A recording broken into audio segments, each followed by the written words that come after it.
So hello and welcome, आप सभी लोगों का बहुत बहुत स्वागत। आई होप आपने वीडियो लेक्चर सीरीज का पहला पार्ट ज़रूर देखा होगा, क्योंकि 2023 और 24 के हिसाब से लेक्चर सीरीज आप सभी लोगों के लिए वीडियो का सेकंड पार्ट है। पहले पार्ट में हमने समझने की कोशिश करी थी कि किस तरीके से Roman empire, Roman republic, Roman monarchy system और दूसरा रोम लोग किस तरीके से ईरानियन से लड़ा करते थे, उन सब के बारे में इसमें बताया गया था पहले पार्ट में।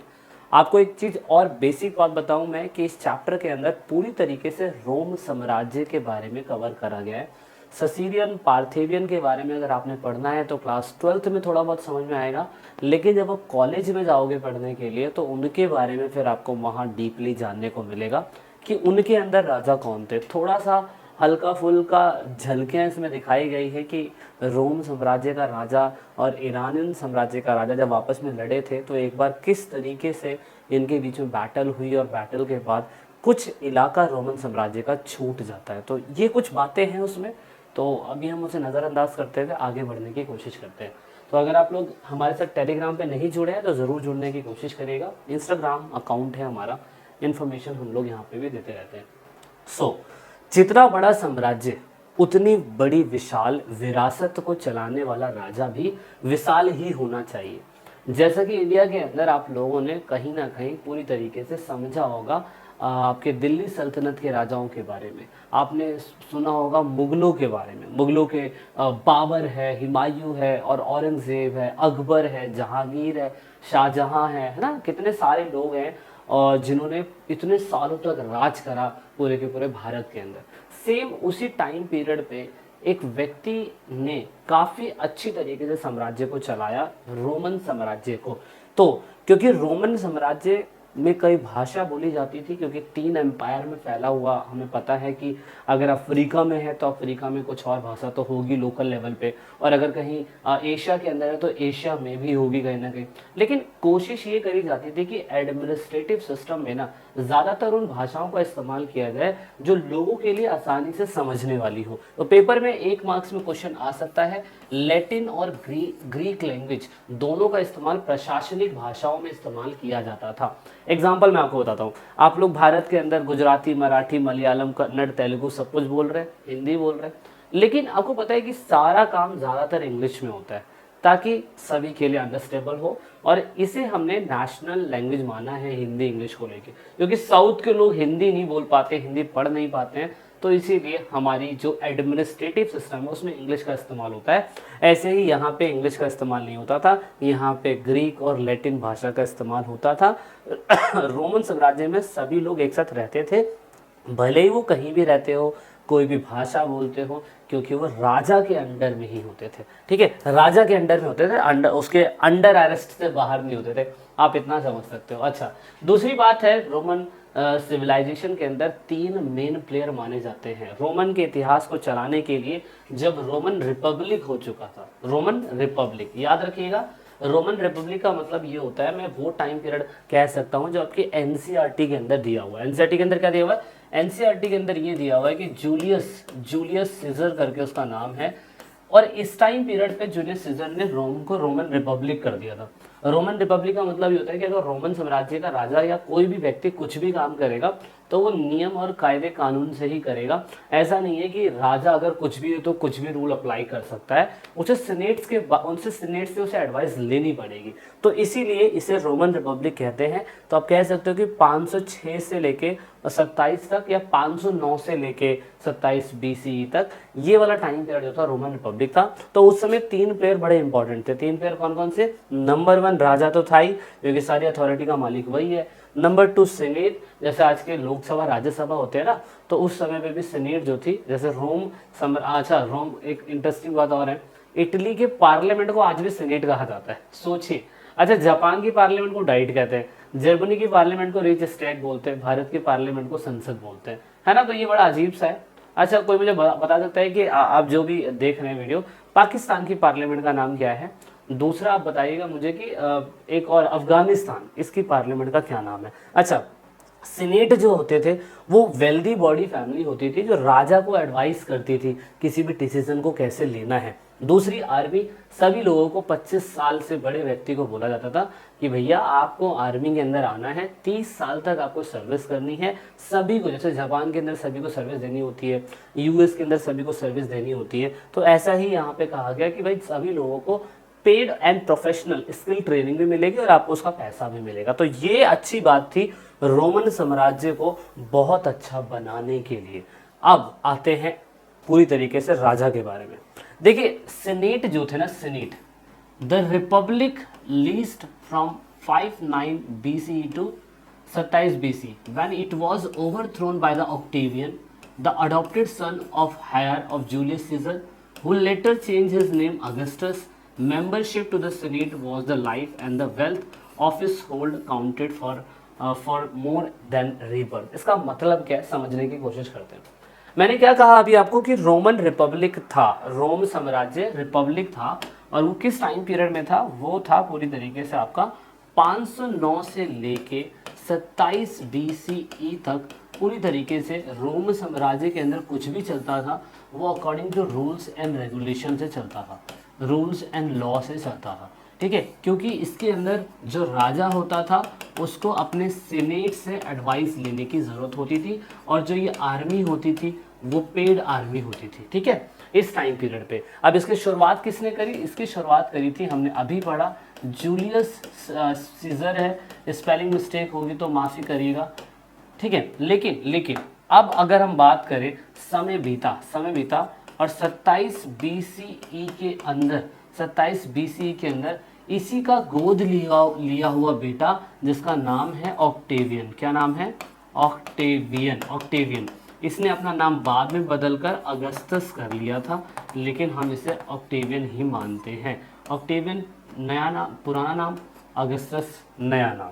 अगस्टस जब आया पावर के अंदर तो अगस्टस ने बड़ी ही ईमानदारी से बोला कि भैया अब जो रूल्स एंड रेगुलेशंस होंगे वो पूरी तरीके से राजा के अंडर में ही होंगे। तो इस समय में कह सकता हूँ सीनेट्स की पावर हो गई कमज़ोर। ओके, इतना तो समझ में आ गया ना? अगर इतना समझ में आ गया तो इसका मतलब ये है, अभी आप कह सकते हो कि ऑक्टेवियन जो अगस्टस था, जब तक उसका टाइम पीरियड चला, जब तक रोमन रिपब्लिक नहीं था, रोमन एम्पायर में राजा की ही चलती थी और राजा ही सोर्स ऑफ अथॉरिटी का मालिक होता था। पहले हालांकि बहुत सारे राजा रोमन एम्पायर के अंदर आए, एनसीईआरटी में बहुत ही झोल झपाटा दे रखा है, बहुत ज़्यादा झोल है। तो जूलियस सीजर का टाइम पीरियड अगर आप देखें तो ये टाइम पीरियड है, अगस्टस का टाइम पीरियड देखें तो ये वाला टाइम पीरियड आपको दिखाई देगा 27 BC से लेकर 14 AD तक। उसका बेटा टाइबेरियस आया 14 से लेकर 37 तक वो रहा। देन टर्जन आया बहुत टाइम बाद 98 से लेकर 117 तक रहा। तो इसके बीच में और भी राजा थे, टाइबेरियस के बाद एक और राजा होगा, लेकिन आपकी एनसीईआरटी के अंदर ना सिर्फ ये 4 नेम जो है मेंशन करे हुए। तो अभी आपने क्या समझा? अभी आपने ये समझा कि रोमन एम्पायर जो था जूलियस सीजर के टाइम पीरियड पे रोमन एम्पायर था, रूल्स एंड लॉज के अकॉर्डिंग चलता था, सीनेट्स की पावर काफी अच्छी थी। जब रोमन एम्पायर में अगस्टस आ गया, यानी कि इसका गोद लिया हुआ बेटा, ये पावर में जब आ जाता है तो फिर इसने पूरी तरीके से रिपब्लिक वाला सिस्टम ही खत्म कर दिया। इसने कहा I am the boss, I am the representative of the God, और मेरे ही कहे गए शब्द तुम्हारे लिए संविधान होंगे, और यहाँ पे सीनेट्स की बिल्कुल नहीं चलेगी, यहाँ पे चलेगी तो सिर्फ राजा की। अब ऐसी सिचुएशन को आपकी एनसीईआरटी के अंदर पता है क्या कहा गया है? आपकी एनसीईआरटी के अंदर कहा गया है, इस चीज़ को मैं दिखा देता हूँ एक सेकेंड, आई थिंक वो बाद में आएगा, हाँ सबसे एंड में आएगा, चलो वही मैं डायरेक्टली बता देता हूँ ये है क्या, इस चीज़ को कहते क्या है। ठीक है, यहाँ से जब ये चीज़ हुई तो Augustus has put the power of the senate. Augustus ने अपने पास ही सारी की सारी पावर रख ली, और ये टाइम पीरियड पे आप कह सकते हैं कि सीनेट्स वर्ग बड़ा कमजोर था। सीनेट की कुछ नहीं चलती थी। सीनेट 14 से लेके 27 से लेके आप ये कह सकते हैं कि 27 से लेके 14 AD का टाइम पीरियड जो था, 27 से लेके 14 AD का टाइम पीरियड, इस टाइम पीरियड पे पूरी तरीके से अगस्टस की ही चलती थी। तो सीनेट क्लास बड़ी कमजोर थी इस टाइम पीरियड पे, ठीक है। लेकिन अगर मैं आपको बताऊं कि अर्ली रोमन एम्पायर में जब अगस्टस का टाइम पीरियड था ना, ये वाला टाइम पीरियड रोमन एम्पायर का, वो सबसे ज्यादा पीसफुल था, और इस सिचुएशन को प्रिंसिपेट कहा गया, ठीक है। आपके एनसीईआरटी के अंदर आता है कि प्रिंसिपेट है क्या, ये जरूर फाइंड आउट कर लीजिएगा, ये बड़ा कंफ्यूजन करता है, तो इसीलिए मैंने आपको डायरेक्टली इसमें पॉइंट आउट करवाया। The rule of the early Roman empire during the some feature of the republican government were retain यहाँ पे the Augustus age is remember as the age of peace. और इसी टाइम पीरियड को मैं कह सकता हूँ कि ये टाइम पीरियड ऐसा था अगस्टस का जहाँ पर कई समय तक, जो दशकों तक आंतरिक संघर्ष और सदियों की सैन्य विजय के बाद ये यहाँ पे शांति आई। और external welfare also much less common in the first 2 century. और पहली 2 शताब्दियों तक अगस्टस की पावर बहुत अच्छी बनी रही थी। इसी वजह से मैं कह सकता हूँ कि इसके बाद जो दूसरे राजा आए ना, उन्होंने भी रोमन एम्पायर को बहुत अच्छी तरीके से चलाया। अब आपने अगस्टस के बारे में तो जान लिया, ठीक है, अगस्टस काफ़ी अच्छा राजा था वगैरह वगैरह, ये आप समझ गए, इतना आपको समझ में आ गया। लेकिन अगर हम बात करें तो सीनेट्स होते कौन थे, या आर्मी होती कौन थी, या इन आर्मी का काम कैसे होता था, ये भी तो समझना ज़रूरी है ना। तो अगस्टस मरा 14 AD के टाइम पीरियड में, और उसके बाद उसका बेटा, ये भी गोद लिया हुआ बेटा ही था, मतलब इनके अपनी संतान नहीं थी, गोद ली हुई संतानें थी। और यहाँ पे अगस्टस के बारे में लोग ये भी कहते हैं, मतलब लोग कहने की कोशिश करते हैं कि वो गे था या वो लड़कों के अंदर इंटरेस्ट रखता था, तो ऐसा कुछ है तो ढूंढ सकते हो आप खुद भी अपने लेवल पे।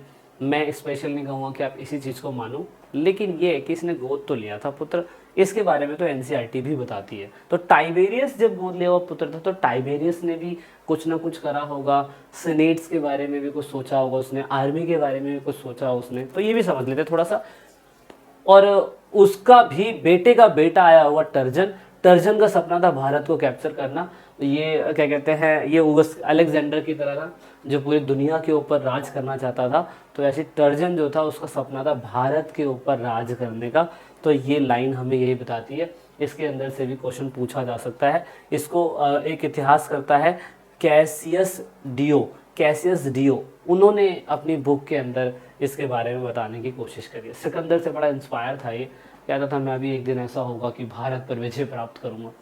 तो इनको समझा दो कि ऐसे बहुत आए भारत को जीतने के लिए, लेकिन हर कोई जीत नहीं पाया। चलिए सीनेट की बात कर लेते हैं। सीनेट है, सीनेट बॉडी हेल्दी फैमिली, जो ऑफ कोर्स क्या कहते हैं, उनकी काफ़ी अच्छी चलती थी जिस समय रोमन रिपब्लिक था, इनकी काफ़ी चलती थी और ये पावरफुल थे गवर्नमेंट के अंदर, इसीलिए इनके अंडर में भी बहुत सारी प्लेसेस होती थी जो ये रूल करते थे। और आर्मी कौन थी, आर्मी होती थी ये रोमन एम्पायर के अंदर, the army was paid 25 years तक सभी को सर्विस देनी ही देनी है। उसके बाद इस चीज़ के लिए उन्हें अलग अलग तरीके के जगहों पे भेजना पड़ता है, अलग अलग चीज़ें इनको सीखनी पड़ती है, अटैक के टाइम पीरियड पे ये लोग काम आएंगे। थोड़ा सा इतने समझना आपने।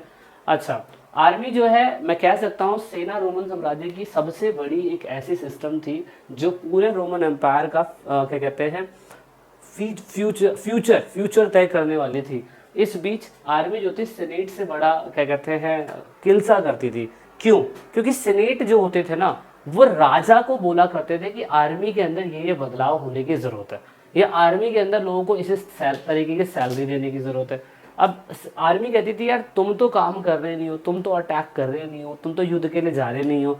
तो इस बिहाफ पे क्या कहते हैं, हमेशा जो एरिस्टोक्रेसी के जो लोग थे, वेल्दी क्लास फैमिली यानी कि जो सीनेट्स के लोग थे, उनके हमेशा आर्मी के बीच में और सीनेट्स के बीच में काफ़ी लड़ाई झगड़ा होता रहता था। तो ये थोड़ा सा एनसीईआरटी बता रही है कि जेलसी भी वहाँ पे थी। तो जब रोमन रिपब्लिक था तो सीनेट ज़्यादा पावरफुल थे और आर्मी जो थी वो इनसे किलसा करती थी क्योंकि इनसे वो कुछ नहीं कर सकती। लेकिन जब आपका अगस्टस का टाइम पीरियड आ गया तो सीनेट की पावर तो वैसे ही खत्म हो गई, तो आर्मी थोड़ी बहुत कंट्रोल में थी, पूरी तरीके से राजा के अंडर में थी, इसीलिए वो टाइम पीरियड बड़ा शांतिपूर्ण था।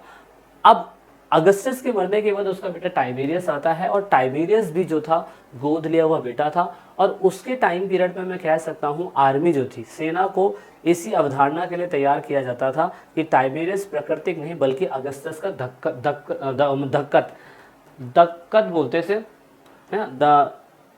दत्तक बोला मैं, दत्तक पुत्र है वो। मतलब उसका आर्मी इस तरीके से बनाई गई थी कि अगस्टस के मरने के बाद आर्मी पूरी तरीके से मान ले कि हाँ भाई टाइबेरियस ही है जो पूरी तरीके से कंट्रोल करेगा, इसलिए उस समय पे सीनेट को पावरफुल नहीं बनाया गया था। तो इतना सा थोड़ा सा समझना था आपको। टाइबेरियस के बारे में और फाइंड आउट कर लेंगे हम लोग बाद में आने वाली वीडियो के अंदर। बस इतना हमें याद रखना है कि टाइबेरियस अपने टाइम पीरियड में बहुत कुछ बदलाव करता है, एडमिनिस्ट्रेटिव सिस्टम में बदलाव करता है, थोड़ा सा बैंकिंग सिस्टम के अंदर आ जाता है, थोड़ा सा खदानों से रिलेटेड है। यहाँ पे उस समय पे गुलाम को खरीदा और बेचा जाता था, उसके ऊपर भी कहीं ना कहीं काम करने की बात इसमें देखी गई है। सो ये था वीडियो लेक्चर सीरीज सेकेंड। मिलते हैं थर्ड पार्ट में जल्दी से। वीडियो को लाइक शेयर सब्सक्राइब जरूर करिएगा। और दूसरी अच्छी बात ये है कि हम आपको पूरा लेक्चर सीरीज देने वाले हैं, तो बने रहेगा चैनल के साथ।